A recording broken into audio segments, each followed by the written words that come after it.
हमारी अगली खबर एक ऐसे खाने की चीज के बारे में है जिसे भारत बेहद पसंद करता है, पनीर।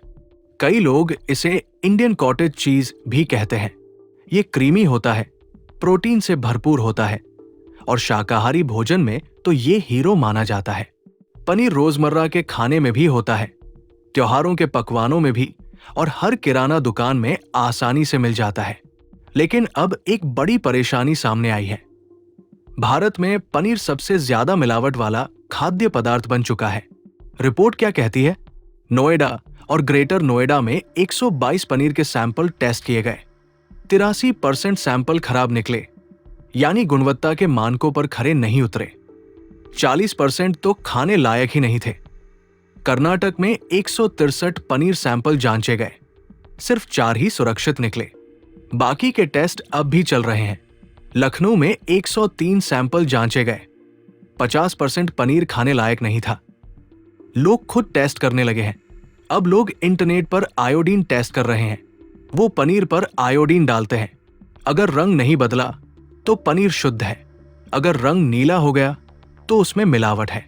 हालांकि ये तरीका पूरी तरह सही नहीं है, लेकिन ये दिखाता है कि लोग अब डरे हुए हैं। नकली पनीर कैसे बनता है? असल पनीर ताजे दूध से बनता है, लेकिन नकली पनीर में कई सिंथेटिक चीजें मिलाई जाती है। स्टार्च सबसे आम मिलावट है, जिससे पनीर का वजन बढ़ाया जाता है। डिटर्जेंट, कास्टिक सोडा, फॉर्मलिन और सिंथेटिक दूध जैसी खतरनाक चीजें भी मिलाई जाती है। ये सब क्यों हो रहा है? ज्यादा मांग। भारत की आबादी बहुत बड़ी है और प्रोटीन वाला खाना खासकर शाकाहारियों में बहुत ज्यादा पसंद किया जाता है। लालच। अच्छा पनीर बनाना महंगा पड़ता है, इसलिए कुछ निर्माता पैसा बचाने के लिए मिलावट करते हैं। कमजोर निगरानी। पनीर हर जगह बिकता है, छोटी दुकानों से लेकर बड़े मॉल तक। हर बैच की जांच कर पाना मुश्किल है, लेकिन अब सरकार भी सख्त हो रही है। गुजरात में 1500 किलो मिलावटी पनीर जब्त किया गया। नासिक से 239 किलो, हैदराबाद से 600 किलो नकली पनीर पकड़ा गया।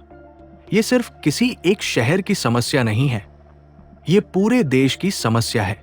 2022 से 2023 के बीच जितने भी फूड सैंपल टेस्ट किए गए, उनमें से 25% में मिलावट पाई गई, यानी हर 4 में से एक चीज नकली थी। दूध, मसाले, मिठाइयां, कोई चीज नहीं बची। क्या करे ग्राहक? जागरूक बने। जानिए कि ऐसा हो रहा है।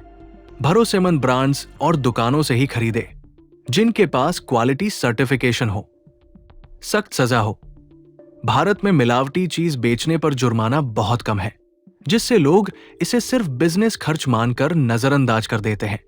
अगर सजा वाकई सख्त हो तो कुछ लोग शायद ऐसा करने से डरें। असली समाधान क्या है? हमें अपने फूड सेफ्टी सिस्टम को पूरी तरह सुधारना होगा। हां, अब ज्यादा छापे पड़ रहे हैं, ज्यादा टेस्ट हो रहे हैं, लेकिन असली जरूरत है देश भर में लगातार और बड़े पैमाने पर निगरानी की। खाद्य सुरक्षा को हमें जन स्वास्थ्य संकट की तरह देखना चाहिए, क्योंकि इस कहानी का केंद्र है भरोसा। उस खाने पर भरोसा जो हम अपने घर लाते हैं, उस सिस्टम पर भरोसा जो हमारी सुरक्षा करता है, और उस पनीर पर भरोसा जो हम अपने बच्चों को खिलाते हैं। ये भरोसा हर दिन कमजोर हो रहा है। अब समय है इसे फिर से मजबूत करने का।